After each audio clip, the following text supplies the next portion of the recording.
Quel est le lien entre un Coca-Cola, une partie de flipper un peu cochonne et le désir au féminin?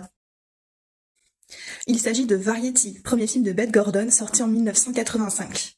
L'action se passe à New York, on suit Christine qui recherche désespérément du travail et qui finit par se faire embaucher comme ouvreuse dans un cinéma pornographique de Times Square. Les sons et les images des films commencent à l'obséder et elle se finit par même être fascinée par un des spectateurs qui revient souvent, un homme d'affaires du nom de Louis, et va même le suivre. Alors pourquoi j'en parle maintenant? Le distributeur et éditeur Les Films des Camélias l'ont ressorti en juin, donc en salle, et j'ai pu le découvrir dans ce cadre-là au Luxor. Et maintenant, ils vont le ressortir en combo Blu-ray et DVD le 6 décembre. Alors déjà, quelques mots sur la réalisatrice. Beth Gordon est une pionnière du cinéma américain indépendant.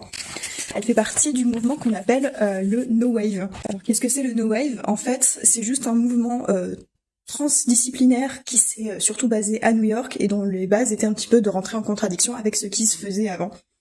Donc changement des formes narratives au cinéma par exemple. Bon, déjà pour vous identifier un petit peu, je vais vous donner les noms principaux, ça vous donnera une idée de ce que c'est. Donc par exemple en musique les Velvet Underground, en cinéma Jim Jarmusch. On retrouve également la photographe Nan Golding qui a un rôle assez important dans le film parce qu'elle était proche de Beth Gordon. Pourquoi voir Variety? Déjà visuellement, c'est d'une liberté incroyable. Christine se balade dans un New York la nuit, un petit peu comme une espèce d'Alice au pays des merveilles moderne. Ensuite, le film s'insère dans un discours féministe de la seconde vague, donc dans les années 70. Il pose un regard intéressant à la fois sur les notions de pornographie et de regard dans le cinéma. Déjà, il offre un contrepoint intéressant en termes de pornographie, parce qu'à l'époque, il y avait tout un débat qui revenait un petit peu sur la pornographie, qui la diabolisait un petit peu. Et au contraire, le film essaye de montrer que les femmes peuvent avoir du désir et que ça peut passer par la pornographie également, ce qui est assez intéressant.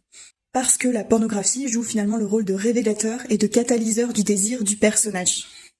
Mais aussi un contrepoint intéressant sur la notion de regard dans le cinéma. Beth Gordon décide d'inverser le rôle habituel du voyeur dans le film. Assez habituellement dans le cinéma classique hollywoodien, c'est plutôt un homme qui a ce regard. Et encore plus dans le film noir dont Variety reprend assez clairement les codes. Dans l'édition du Blu-ray et DVD, vous trouverez dans les bonus une présentation du film par le journaliste Joseph Goss, une interview de Beth Gordon et une interview de Nan Golding, ainsi qu'un livret de 92 pages.